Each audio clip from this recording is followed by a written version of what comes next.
మన అందరికీ తెలిసిన వజ్రం ప్రపంచంలోనే అత్యంత గట్టి పదార్థం. కాని ఈ వజ్రం ఎలా ఏర్పడుతుందో తెలుసా?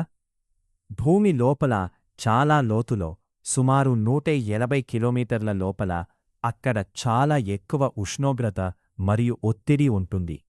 ఆ పరిస్థితుల్లో కార్బన్ అనే పదార్థం లక్షల సంవత్సరాల పాటు మారుతూ చివరకు వజ్రంగా మారుతుంది. తర్వాత అగ్నిపర్వతాల విస్ఫోటనాల ద్వారా ఈ వజ్రాలు భూమిపైకి వస్తాయి. ఇవి కింబర్లైట్ అనే రాళ్లలో దాగి ఉంటాయి. మనుషులు గనులు తవ్వి ఈ రాళ్లను తీసి అందులో ఉన్న రఫ్ వజ్రాలను బయటకు తీస్తారు. మొదట ఇవి మెరుస్తూ ఉండవు. తర్వాత ఈ వజ్రాలను కట్ చేసి పాలిష్ చేస్తారు. అప్పుడు ఇవి అందంగా మెరుస్తూ మనకు కనిపిస్తాయి. వజ్రం విలువ దాని కట్, కలర్, క్లారిటీ, క్యారెట్ మీద ఆధారపడి ఉంటుంది. వజ్రాలు కేవలం ఆభరణాలకే కాదు, బలమైన కట్టింగ్ టూల్స్లో కూడా ఉపయోగిస్తారు.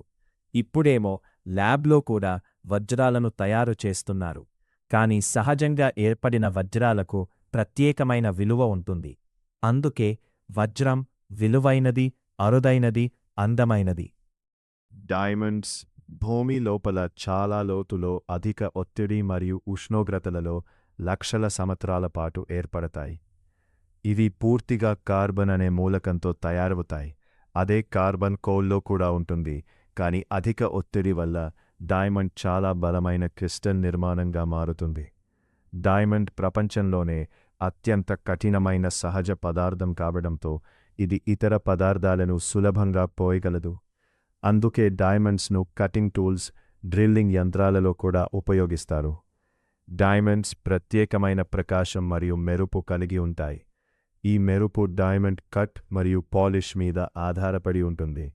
డైమండ్ విలువను నిర్ణయించడానికి 4 ముఖ్యమైన అంశాలు ఉంటాయి. వీటిని 4 C's అంటారు. అవి కట్, కలర్, క్లారిటీ మరియు క్యారెట్. కట్ అంటే డైమండ్ ఎలా కట్ చేయబడిందో, కలర్ అంటే రంగు, క్లారిటీ అంటే లోపాలు ఎంత తక్కువగా ఉన్నాయో, క్యారెట్ అంటే బరువు.